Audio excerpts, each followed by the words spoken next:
Ayan guys, nagluluto na ako ng adobong lapay.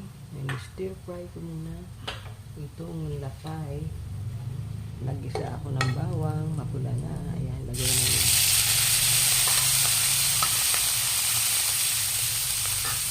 lapay ng baka.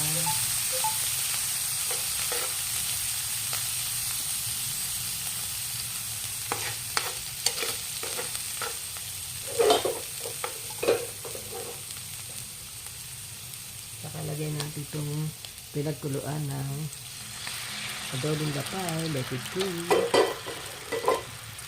Saka ilagay itong stir fry potatoes o patatas. Hayaan kumulo. Thanks for watching Mami Dileta Vlogs. Adobong lapay ng baka. Bye!